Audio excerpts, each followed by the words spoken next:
largest building in the world at the time falling on top of it. Well, now, so let's talk about that. We'll take it it's apples and oranges here. Okay. Sure. So there was some damage to Building 7. Absolutely, from Tower 1. And now NIST, do you know what NIST tells us about that damage from Tower 1 to Building 7? They say no significant factor at all. This building collapsed due to normal office fires. Yes, that's what they say. And in fact, the office fires, they say, were fully engulfed in the building, and yet we have no examples of large fires. 8 to 10 fairly small fires is what we have. The worst fires on video and photographic evidence. Yes, Richard. But most of those videos were in a safe zone, correct? We couldn't get a lot of video evidence around the other building. That side was engulfed in flames. Actually, that's what the BBC documentary that debunked a lot of what you said had to say about that. We saw firefighters talking about that entire building was fully involved.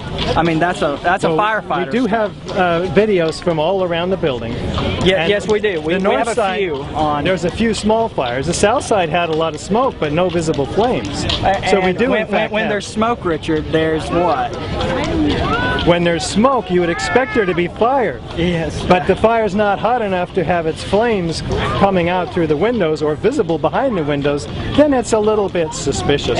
So that's why we're asking for a real investigation. Does it bother you that this building came straight down? Let me finish. Sure. Straight down as fast as a freely falling brick from the top of this building. This building crushes 40,000 tons of structural steel. Does that make any sense to you? Well, I'm not an engineer that has designed skyscrapers. Forget engineering. I'm going to drop a brick over here, and over here I'm going to drop another brick, and it's going to have lots of resistance. 40,000 tons of structural steel. Which one's going to hit the ground first? I mean, I'm not the one without any resistance. Sure, but this is 7th grade physics. Sure. Well, I'm a high school history teacher, so physics isn't my expertise. But Richard, let me tell you something else that bothers me. The idea. Thank you very much. Appreciate your support. AE911truth.org. Superheating makes steel disappear. What? I said it takes crazy superheating to make steel disappear. Well, yeah. And in fact, there's several tons of molten iron found at the base of all 3 of these towers. Right. None of which is in the evidence of NIST or FEMA, and yet it's seen by dozens of first responders. In fact, the World Trade Center structural engineer Leslie Robertson himself. Why couldn't they acknowledge that there was all of this molten metal? I'll just finish my point here. Because if they did, thank you very much, I appreciate it. Had they acknowledged it, they would have had to acknowledge that fires alone, which are only 15 to 1700 degrees, cannot possibly have created several tons of molten iron. Doesn't happen. But what can? Let me tell Thermite. You, Thermite creates molten iron as its byproduct. And we have the chemical evidence of thermite in the dust, in the molten iron, and in the slag at the ends of the beams. Now it's your turn. Can I reveal what reformed me? What really bothered me? What really bothered you? Larry Silverstein's quote, and how oftentimes we implicate, pull it, sure he was using some sexy language, but if you target the conversation, who's Larry Silverstein speaking to? And I saw you speaking about this briefly with the debate with Mark Roberts from New York.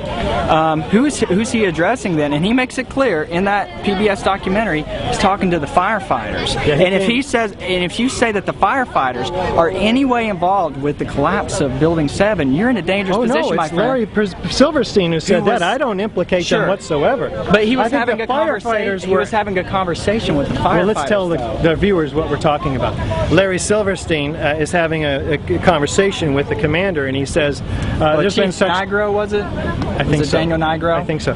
He says there has been such terrible loss of life. Maybe the smartest thing to do is pull it. And he said, and they pulled it, and we watched the building fall down. You're implicating the fire department in New York, an organization that lost 300 brothers in there. No, I'm not implicating them whatsoever. It's Mr. Silverstein who's implicated them. But who's he having the conversation with, Richard? Can you just tell me that?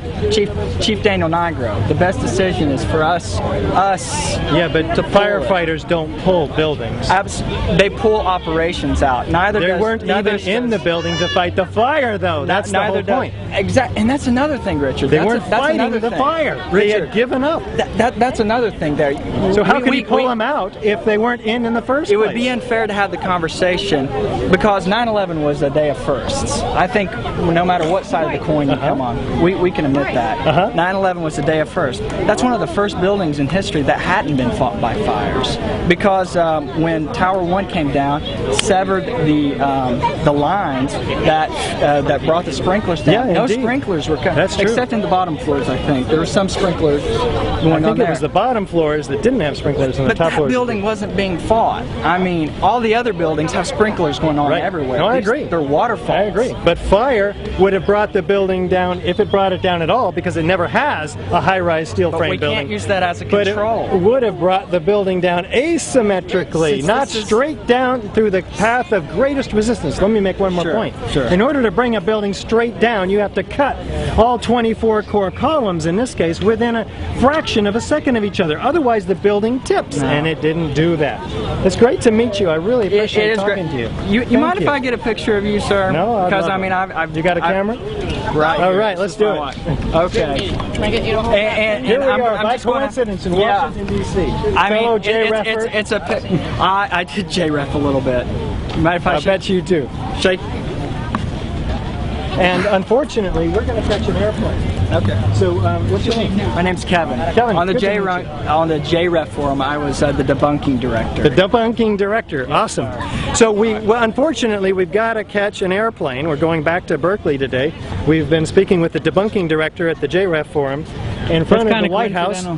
What? It's kind of coincidental that you're all here today. It was very coincidental. We got to have a nice conversation. I wish we could have more, have lunch together. I would love to.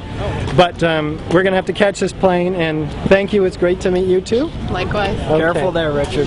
Thank you. All right. Thank you. You too, Kevin. So we'll catch the airplane and we'll keep going. Thank you. Bye-bye.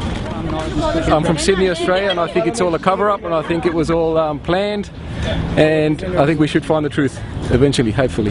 What's your name? Andrew. How do you spell your last name? I don't want to give that. Okay. Thank you.